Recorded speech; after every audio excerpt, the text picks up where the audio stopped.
Hello, my name is Matt Bowker, and I manage Rhodes Scholars' virtual lecture series, and it's my pleasure to host today's virtual lecture. These lectures are free and available to Rhodes Scholar participants as well as anyone who loves to learn. This virtual program is critical to helping us pursue our not-for-profit mission of making learning accessible to as many lifelong learners as we can, even those who do not have the physical ability or financial means to travel. Ultimately, this series would not be possible without the support of participants just like you who have funded this project through generous donations.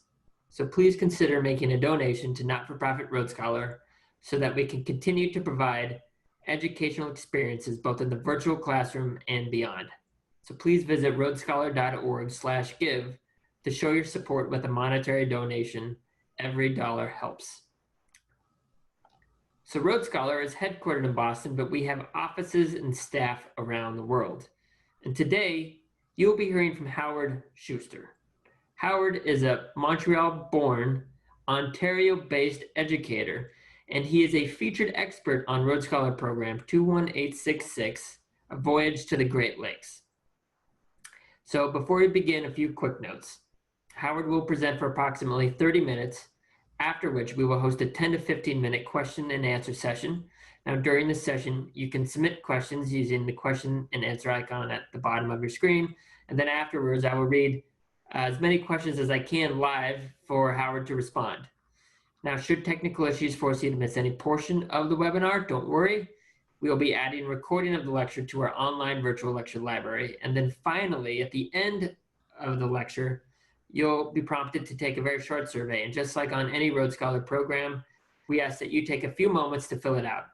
It will help us grow and improve our virtual lecture series. Let's have a warm virtual welcome for Howard. Good afternoon, good morning if you're on the West Coast, and good evening if you're somewhere else. It's a pleasure to be able to speak once again to you about the Great Lakes. I previously gave a general talk on the Great Lakes, and I briefly talked about invasive species. Today, I will talk about the invasive species in more detail. The reason I wish to focus on the invasive species is that in the last 150 years, they've had some negative consequences to the Great Lake watershed system, the Great Lakes itself, and the rivers and streams around the Great Lakes. And the negative effects have been on the ecology, the economy, and even to the health of humans. No doubt, everybody is familiar with the sea lamprey, the Asian carp, and the zebra mussel. But how many of you are familiar with the fishhook water flea, spiny water flea, rusty crayfish, quagga mussel, and plants like Hydrilla and Milfoil, as well as a reed called Phragmites? It's estimated that there are over 180 different invasive species in the Great Lakes area, including mussels, aquatic insects, and terrestrial plants. And as I mentioned, they have had a major impact on the ecology. While there are others that have had a minor impact, we have some concern that as their numbers grow, they will in fact have a major impact as well. And all this upsets the ecological balance of the Great Lakes system. So I will talk about a few first, but before I go into that, I want to talk about what exactly is an invasive species. So in front of you, I have a slide with the definition, and I think it's important to note that not only are they not native, but their introduction causes harm or is likely to cause harm to the economy, environment, or human health. And you can see the massive amount of money that is spent each year on controlling or managing the invasive species, and particularly when you're dealing with ones that are damaging crops that people rely on for their nutrition. And as I mentioned before, some non-native species may in fact be beneficial. So they're not within the strict definition of invasive. So as I live in the province of Ontario, I just wanted to show you the definition in the Ontario Invasive Species Act, and it pretty well mimics the definition that I showed you before, although it doesn't specifically refer to causing harm to individuals or to the economy, but it's general enough so that Ontario has been in a position under the provisions of the Act to ban certain species, the transportation of or importation of certain species from time to time. So I want to start with two that are probably not that well known to you, the fishhook water flea and the spiny water flea. And I put a comparison between the two. They both have come in through Ballast, and I'll be talking about Ballast a little bit later. And they're of Eurasian origin. And over a 4-year period between 1998 and 1982, they appear to have entered the Great Lakes system. Now, when I give dates for the entry of certain species into the Great Lakes, those dates cannot be given with certainty because it's only when someone has actually found them in sufficient quantities to identify them that they're aware that the particular species has entered the Great Lakes system. So some of these may have been around for a long time before they were actually identified. The crucial thing, though, about the two water fleas, who are actually crustaceans and not fleas, is that they are small, but they're eating the zooplankton and the phytoplankton that fish would normally eat. So as you can see, the spiny water flea has eliminated or reduced zooplankton in some areas by up to 40%. And the scary thing about them is that they produce large numbers of eggs despite their small size, but the eggs can survive extreme cold. They can also survive being digested and excreted by fish. And as a result, of course, when eggs can survive under extreme conditions like this, including cold, the two organisms have easily spread into the upper Great Lakes, which are generally much, much colder. Here's another one that you may or may not have heard of called the rusty crayfish, or as some people pronounce it, crawfish, and I think the word crawdad in certain areas of the United States as well. It's a small crustacean, but it has a voracious appetite. It's only about 4 inches long, roughly, but it's been able to supplant other crayfish that are used for different purposes, such as bait fish. Some people eat them, and they are ones that have been native to the area. And the rusty crayfish was originally native to the Ohio River Basin, and through the interlacing of the various rivers into the Great Lakes, the crayfish has in fact advanced into the Great Lakes system. The females, interestingly enough, can produce up to 400 eggs, and those eggs are carried on the back of their fins. So as they move on the back of their tail, and as they move along the bottom, a female can actually establish a brand new colony in a different location.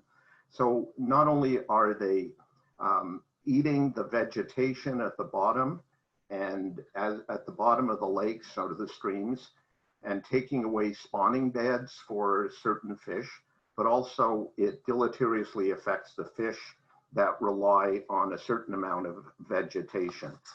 The unfortunate thing about the rusty crayfish at this point in time is they have not found a way to get rid of them or prevent their spread. Ontario, the province I live in, has passed very strict laws about the transportation of the crayfish. Unfortunately, in many areas of the Great Lakes, they're used for bait.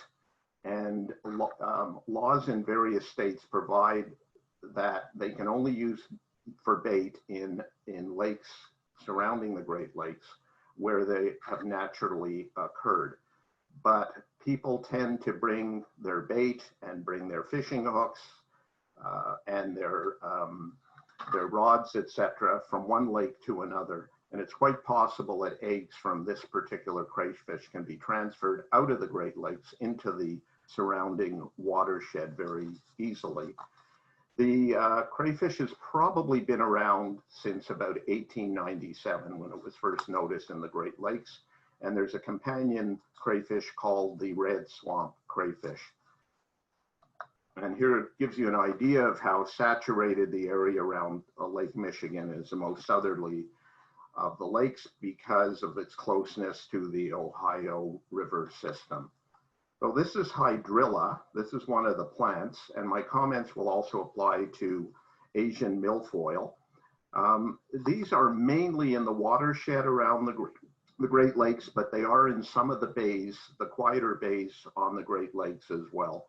And they came in 1950 era as people were stocking their aquariums with plants. They got tired of their fish. They dumped the fish, they dumped the plants into a stream or into the Great Lakes, and they reproduced rapidly. In fact, these plants can grow about an inch a day. And although they're illegal in all Great Lakes states at this point, they're still coming in. They can grow in water that's up to 30 feet deep and in water that has very poor substrate. The problem with them is they form very dense masses, and they will literally blot out the sun from the lower parts of the lake, at least where the lake is shallow. They interfere with fishing. They get caught up in the propellers of boats. They slow down water movement in canals, causing flooding. And also they lower the amount of oxygen and change the pH of certain areas where they're at this point endemic. And that, of course, changes the environment for various fish that can no longer survive in that area. So they're both an environmental and economical disaster.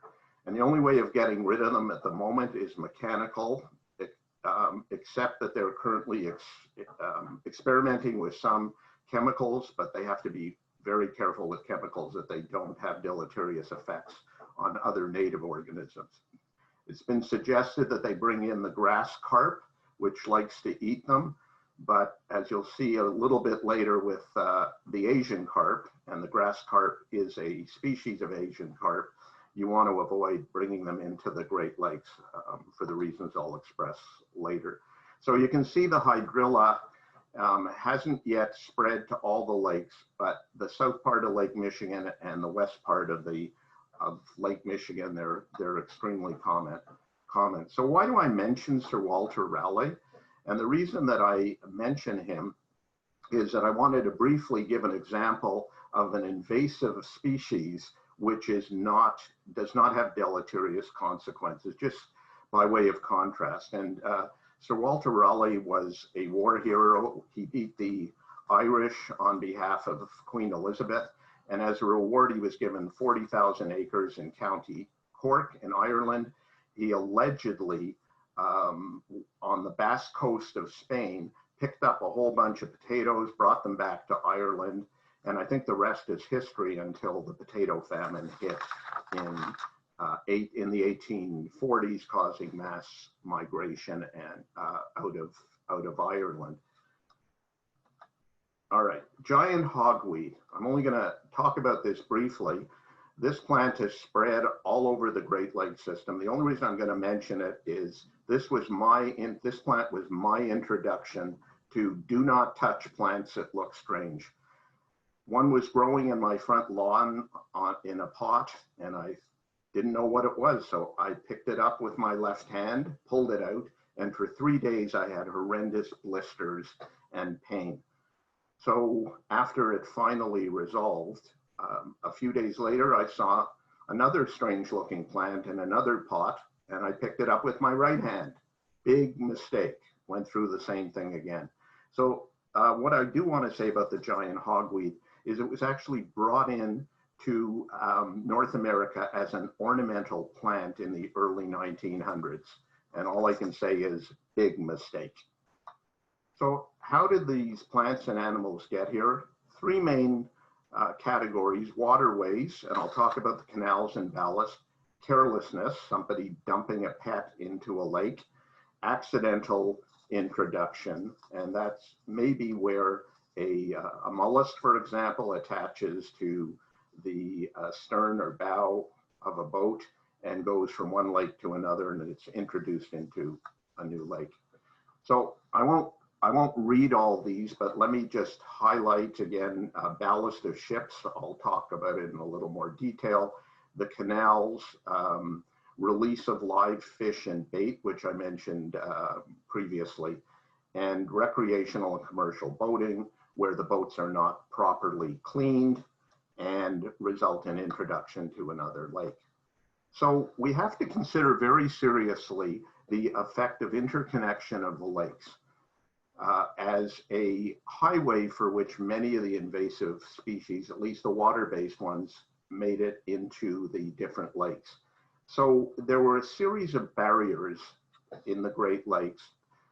Probably the best known one would be down here at the Welland Canal and the Erie Canal. There is a differential between Lake Ontario and Lake Erie through the Welland Canal of 326 feet. So that created a major barrier for deleterious species getting from Lake Ontario through to Lake Erie. A similar up here, St. Mary's Falls Canal, not as big a drop, about 21 feet, where the Soo Locks are located over here, but still a bit of a barrier. And then we also have canals joining the Illinois waterways connecting the Mississippi River. And that's where the Asian carp has made it into some of the rivers that are very close to Lake Michigan. I'll talk in a little detail about it. So the very first one of these canals over here, the Erie Canal, built in the early years, 1817 to 1825. And the Erie Canal joined Lake Erie with the Hudson River, and down here, you can't really see it, but it goes into the ocean. So when the canal was open with its large number of locks, I think it was somewhere around 60, the height differential between down here and up here is about 600 feet. But each time you put in a lock, it's a step. It's a step in the right direction for an invasive species. No longer do they have to climb 600 feet, but when the water enters the canal locks, they are caught in a particular lock and gradually raised. I'm sure everyone knows how a lock works. So they're gradually raised 600 feet, land up over here, and then once they're in Lake Erie, it's pretty easy to get all the way up to the upper Great Lakes. Welland Canal, there were several iterations of the Welland Canal. The earliest one around 1824. It's been improved on 4 occasions since then. And the Welland Canal, as I mentioned, 326 feet of steps up into other of the lakes. And the St. Lawrence Seaway, which was constructed from 1954 to 1959, about a 200-foot differential between Montreal and over here, the beginning of Lake Ontario, Iroquois, Ontario, 7 locks, and allowed species that could swim at least fairly strongly to make it into at least Lake Ontario. And finally, I mentioned the St. Mary's Ship Canal, or the Soo Locks. It's about a differential of 21 feet. Very first canal in 1797. Around the middle of the 1850s, the canals were improved, and they've been improved several times since then. So ballast. I've talked about ballast several times. What ballast is, it's heavy material that's placed in the hold of a ship to provide stability. So let me give you an example. An American or Canadian ship carrying iron ore goes to Asia, unloads. Once the ship has unloaded, the ship weighs obviously a huge amount less than when it started. So it's riding high on the water. And in order to stabilize it for the trip home, if it's not carrying a return cargo, water is pumped into ballast tanks and the ship is actually leveled. So when the ships used to get into the Great Lakes and were preparing to load a new cargo, they would pump the water out. But since they've pumped the water in a foreign country, in Asia, Eurasia area, there are often literally millions or billions of small eggs in it, small fish, etc., and they're now pumped out into a new environment, and they can spread very quickly. So now I'm going to deal with a few of the animals that, a few of the fish that may be quite familiar to you. The goby might not be as familiar as other ones, but the goby is a small fish, and I think I have, yes, that's a picture of the goby. But if I go back one slide, you can see that the gobies have been found as far here around Duluth, south part of Lake Michigan, a good part of Lake Erie, where about 50% of the game fish are, by the way, and parts of Lake Ontario. So it's not actually a very large fish, but it's been around probably for the last 30 years, and we're pretty sure it came from Ballast. It's a native of the Caspian Sea. So what they do, despite their size, they displace native fish, eat their eggs and young, and they can spawn multiple times per season, which is really a key factor in reproducing in mass quantities, and they don't need good quality water. One interesting fact about them is that the gobies can eat zebra mussels. The zebra mussel has a botulism in it. The goby is resistant. The goby is then eaten by a bird. The bird has no immunity, and the bird dies. So here's one of the most popular invasive species, or least popular, depending on how you look at it. And this is the lamprey, and I'm sure this is the one everybody has heard about in addition to the Asian carp. It's actually, they can grow to about 47 inches and can weigh about 5 pounds, but they're actually much smaller than that. It's believed that they entered the Great Lakes in the early 1800s, and it may well be from the Erie Canal system. There's some evidence that they were in Lake Ontario by 1830, and with modifications to the Welland Canal in the early 1900s, improvements, they had a path to the upper Great Lakes as well. And then they started spreading very quickly. So it's interesting that the lamprey has survived 3 mass extinctions and is still basically in the same form it has been for the last 380 million years. Look at the number of eggs that a female can lay, but they actually spend very little of their time in the actual Great Lakes feeding. And I'll show you a little bit more shortly about the specialized suckers and teeth that they have, but they also produce an anticoagulant to prevent the blood from clotting when they've attached to a game fish. And you can see from this map how incredibly extensive the lampreys are in the Great Lakes. So the lamprey has an interesting life cycle. And the reason that I want to talk about it briefly is that with the lamprey life cycle, scientists studied it to the point where they actually figured out how to start reducing the number of lamprey in the Great Lakes. I know at the bottom it says 3 to 10 years generally. Generally, the lamprey will live for a total of 7 years, but they only spend about a year of it in the open waters of the Great Lakes. And during that time, they're reputed to eat about 40 pounds of succulent lake trout or other fish that they can actually eat. But what is interesting is that the adults spawn by going upriver. And that's where an intensive study of their life cycle enabled scientists to understand where they could actually cut them off. And if they could stop them from spawning or coming back down the river where they spend up to 6 years of their life at the bottom, then they wouldn't make it into the Great Lakes and they would not damage the game fish population. So by studying the life cycle of the lamprey, and also in some places using some chemicals, they've reduced the lamprey population to about 15% of what it was at its height. So here is a something that you probably wouldn't want to tangle with. You can see the rasping teeth and how dangerous a lamprey would be if it attaches to a fish. And here's on the left is an example of the damage that it can cause.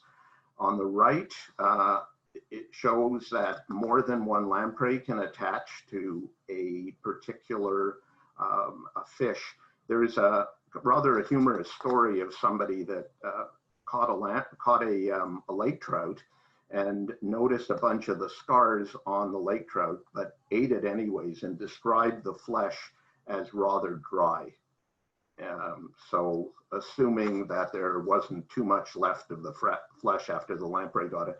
About 3/4 of the lampreys will actually die after, 3/4 of the lake trout or other fish will actually die as a result of the lamprey damage to their skin and internal organs.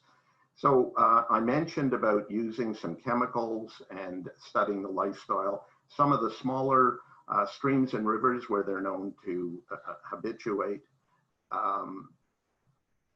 have erected these barriers. This one is actually not on one of the rivers or streams leading directly to the Great Lakes, but it's part of the watershed. This is on Lake Champlain. Now the big one, zebra and quagga mussels. So this woman, who was a Canadian biology student, found at the bottom of Lake St. Clair in 1988, found 2 rocks when she was doing sampling, as is regularly done, and tried to pull the rocks apart and discovered the zebra mussel. Took it back to the lab. Nobody knew who it was, what it was, but they had finally found an expert who described it as a zebra mussel and expressed great concern.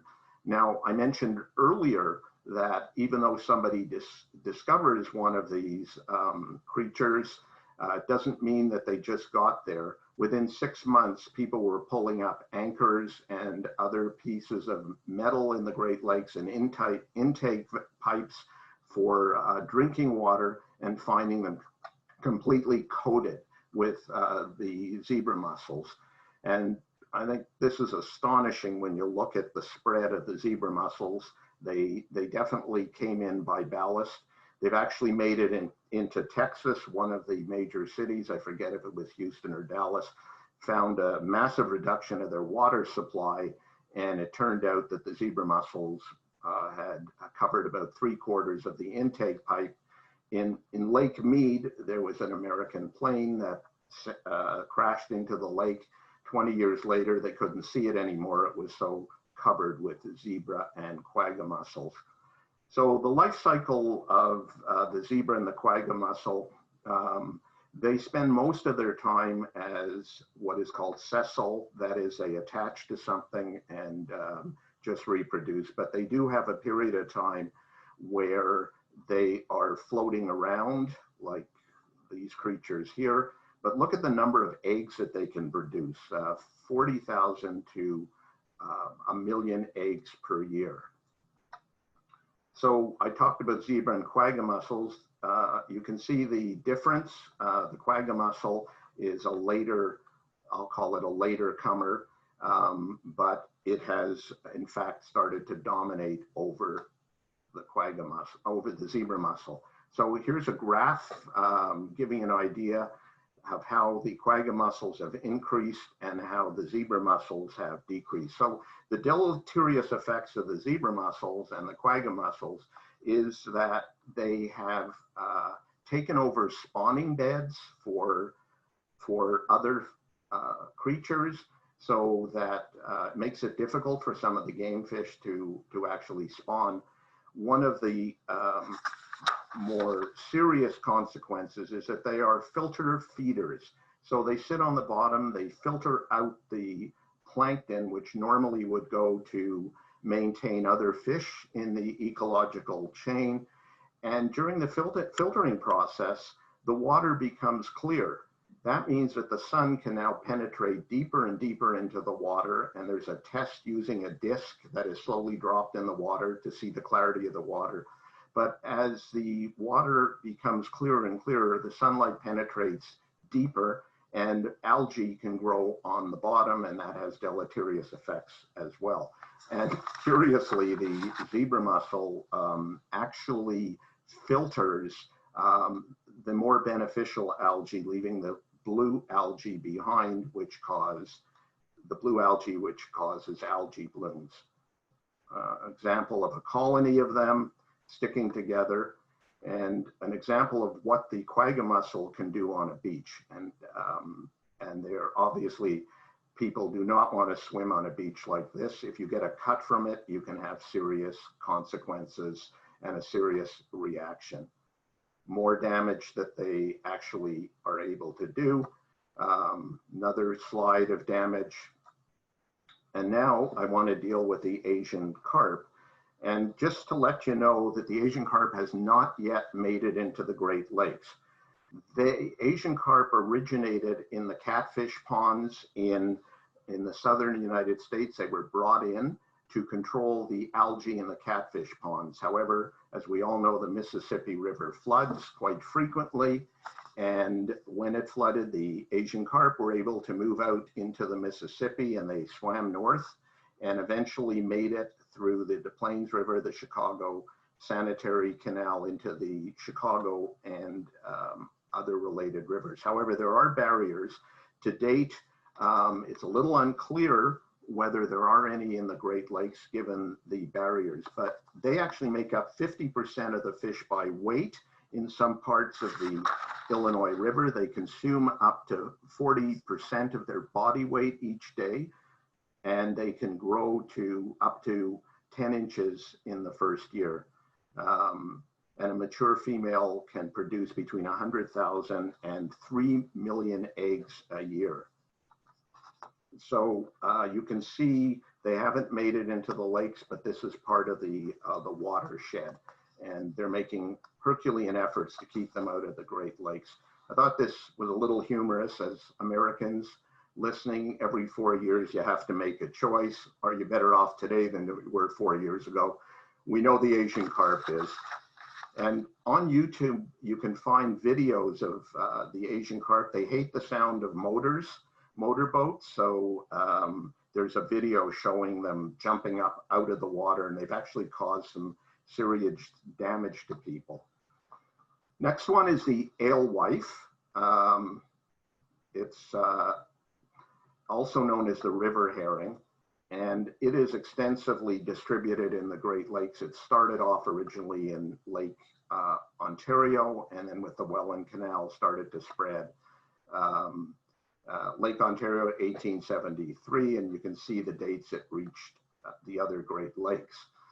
And the problem with the alewife is that it eats the eggs of other fish at the bottom, including game fish.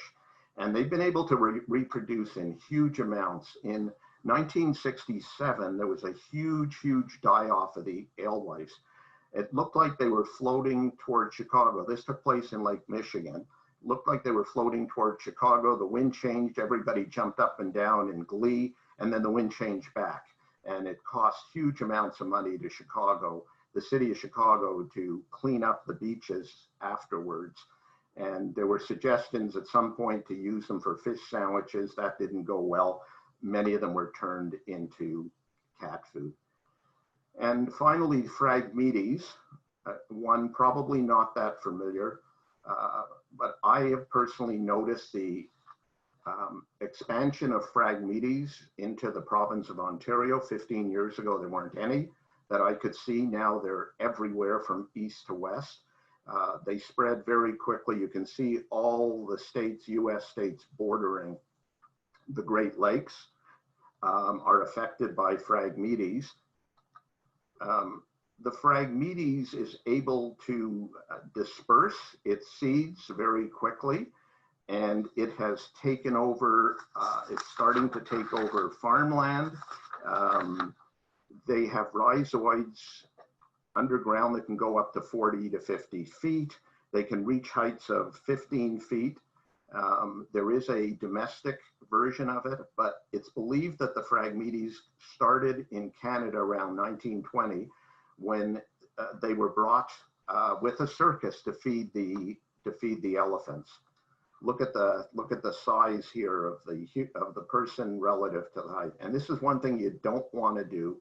You do not want to plow them into the ground. There are 2,000 seeds per stalk, and they are almost impossible to destroy. They are using some chemicals at this point, hopefully that don't cause damage to the environment. All right, the last one is the opossum. And I want to just mention the opossum for a slightly different reason. They are obviously not native to Canada, or at least they weren't. And I know many of you call it opossum, but about 15 years ago, I saw my first one in Canada. And the reason that the opossums are moving north, or possums, is that there has been a gradual increase in the temperature. And that has obviously expanded their territory. And what is their deleterious effects? Well, they turn over your garbage pails at night. They are not particularly smart, so they've caused a number of traffic accidents at night. All right, so controlling the evasive. So just in summary, it's important to study how to interrupt the life cycle, as scientists have done with the lamprey. Can we bring in other species to control them? Yes, with the limitation, you want to make sure the other species doesn't get out of hand. Limited use of chemicals. Obviously, organic chemicals are a lot better to use, but when chemicals are used, they have to be experimented with in the lab to make sure that they only target the particular organism or that you want to eradicate. Education, make sure people know that you don't dump foreign materials, foreign organisms into water, because they can increase and affect the ecology of the area. Better monitoring of mechanisms of spreading, that's important, and strict enforcement of ballast dumping rules. And just want to quickly mention about the ballast. For many years, because of the US Constitution and the fight between states' rights and the federal government, there was a patchwork of rules concerning ballast. And finally, the federal government took some responsibility. There has been an international agreement on ballast as well, and all new ships now have to have a mechanism before the ballast is released. They have to have a mechanism of ultraviolet light and other manners to ensure that at least 99.9% of the organisms have been destroyed. All right, Howard. Well, thank you very much. So if you'd like to submit a question, you can do so using the question and answer icon located at the bottom of your screen. And we do have a lot of questions. So I think, the first question we have, a lot of people are asking, and Howard, that's basically, are we winning, losing, or breaking even in terms of our battle with invasive species, would you say? At the present time, I would say that we are breaking even. And I'll give an example of Phragmites. Till about 2015, nobody took it seriously. And it's spreading literally like wildfire. So now there's a collaborative together, and in the first 5 years, they have produced a non-toxic biological substance to destroy them at their roots. Obviously, the horse is out of the barn already. So it's going to take time. The lamprey is a wonderful example of success.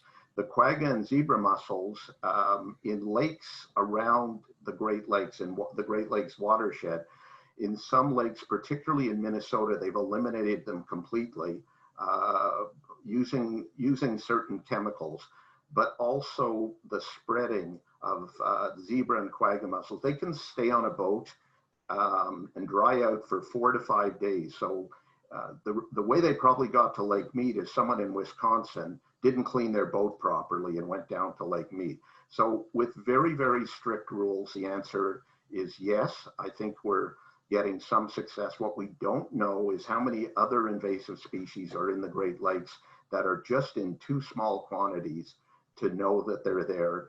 And once they start reproducing, what effect are they going to have? So we have to be vigilant all the time. So we have a few questions about use of the invasive species. You mentioned a little bit of this, but so Linda asks, is there any chance we could figure out how to use Gobi or Lamprey as a food source, as a human food source to encourage overfishing and eradication, or discourage overfishing and eradication? Well, I would say this a little bit tongue in cheek about the lamprey. They're an eel, and that's a gourmet delicacy in many parts of Asia and maybe some parts of Europe. So we may be able to export them, but there's no real market for them. I think when people look at what the lamprey look like, they become quite fearful. There was, as I mentioned, an attempt with the alewives to turn them into cat food. That was relatively successful.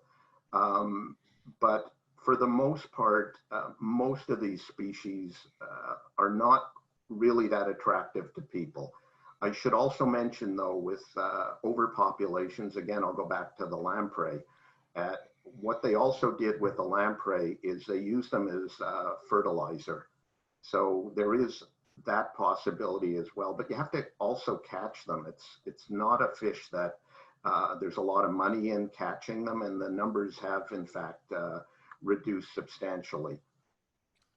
Now, sorry, Matt, may I just add with the alewives, in the 1960s, when the lake trout started to decrease significantly, coho salmon were brought in from the West Coast, and about 25 million were dumped into the lake each year because the lake trout had disappeared. So it was thought at the time that the alewives would be a good dietary source of protein and other nutrients to the coho salmon.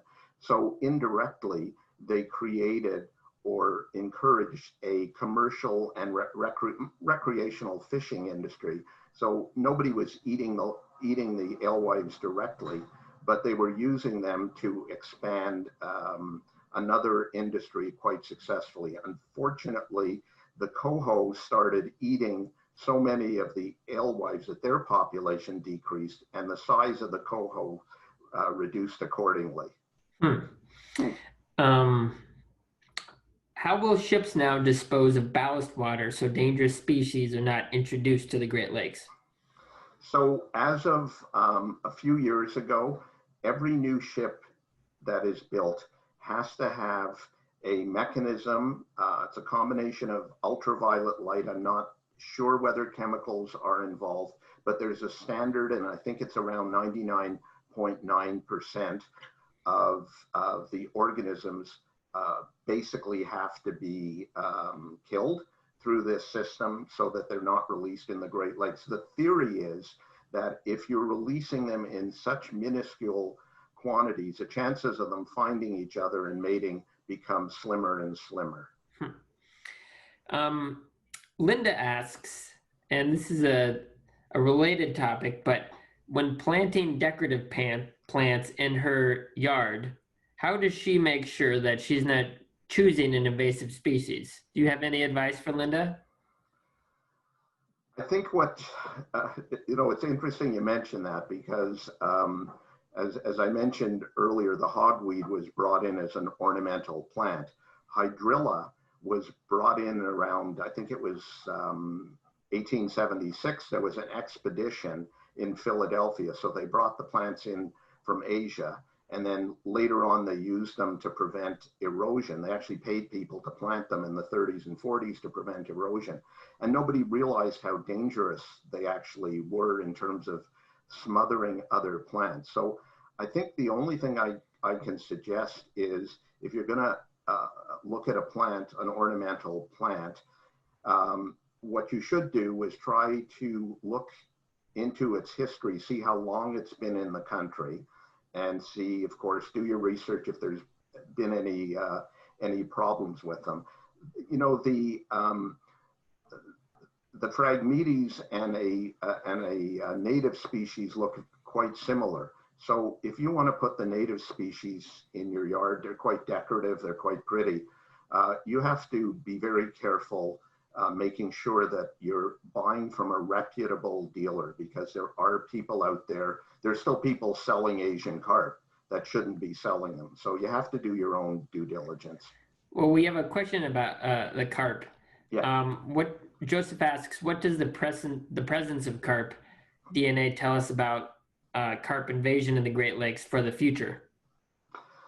All right. So what has happened is they're doing samplings in the Great Lakes at all times, and although they believe that the Asian carp has been stopped by barriers in the Chicago River, which was reversed back in the 1900s for somewhat complicated reasons, but they have been finding carp DNA in the Great Lakes. They have not found the carp. There was a reputed sighting of a carp or carps just off Toronto, one of the rivers that flows into Lake Ontario on the west side of Toronto, but nobody has found the actual carp yet. And I think in fairness, if there are a few carp that have actually somehow gotten outside the barriers or been dumped by people because they were once a delicacy, if they are there, we have to just hope that they will not find each other, because as I showed in one of my slides, the number of eggs they produce is just astronomical. But of course, they produce massive amounts of eggs because many of them don't survive. They're eaten by other fish. So they have to produce large amounts of eggs, but it hasn't stopped them from reproducing quickly. We're just going to have to be extremely vigilant. Okay, just a few more questions. Let's see. Are there North American, good examples of North American critters that are invasive to countries and other continents that stand out in your mind? Huh. Nothing I'm aware of. Okay. I focused mostly on what came here. All right. Fair enough, Howard. So we're blaming them, so they have to blame us for something. Which lake would you say is the most invasive free of the 5? Well, it would have to be Lake Superior, because even though, as I mentioned, the 2 water fleas can survive extreme temperatures and have gotten into Lake Superior. The fact is Lake Superior is very cold in the winter. A good part of it freezes over. I have heard that in Lake Superior, I've heard figures on the number of lake trout, which of course the lamprey attacked, anywhere from 0 to 100 million. So it's it tells you that we still have a lot to actually learn. But the fact that it's so cold and so deep, I think is one of the factors. And yeah, it's one of the factors. It's not that habitable. And then our final question is, do the American and Canadian governments work effectively together on controlling the species, in your opinion, the invasive species? You know, it's a bit of a loaded question, because the short answer is they did. What I am seeing now is, at least I saw this on the US side, and I think it's inevitable on the Canadian side, is that there's going to be budget cuts. For example, certain cooperation with the quality of water in the Great Lakes, the budget was cut significantly a few years ago. I think US and Canada sadly are facing massive spending, and they've already incurred massive spending for fighting the COVID-19 virus. And honestly, I'm very concerned that those budgets, the ones that deal with cooperation, will start losing money. The good news is, however, is a lot of the cooperation is academic. University of Michigan at the forefront of fighting invasive species and doing research. So as long as the research funding is there, there's cooperation, but it's really it'll be between non-governmental organizations, NGOs. Okay, well, I appreciate your perspective and thank you very much for your Um, time today. Matt, may I Yeah, just suggest for further reading, there sure. are two wonderful books, and I would guess a lot of people have read, oh, it's upside down. No, you got it right the first Oh, I time. The did death. it on my screen. This is a wonderful book, The Death and Life of the Great Lakes, and I would expect a lot of the listeners have read it. This one probably hasn't been read by as many people, um, but Ooh, Lake Invaders, it's got maybe 6 vignettes in it, some of which I talked about. And the author's name is, well, you're going to have to read it. It's backwards on my, William yeah, William Rapai, Rapai. Yeah. Rapai. And I would highly recommend those books. It, it, if you read these two books and look at some of the websites on invasive species, you can gain extensive knowledge on them. All right. Well, with that said, thank you very much. And thank you to everyone that showed up today. And again, if you've enjoyed your lecture, please consider making a donation to Not-for-Profit Rhodes Scholars so that we can continue to provide educational experiences both in the virtual classroom and beyond. So thank you very much. And Thank you. Howard, have a nice weekend. Same to everybody.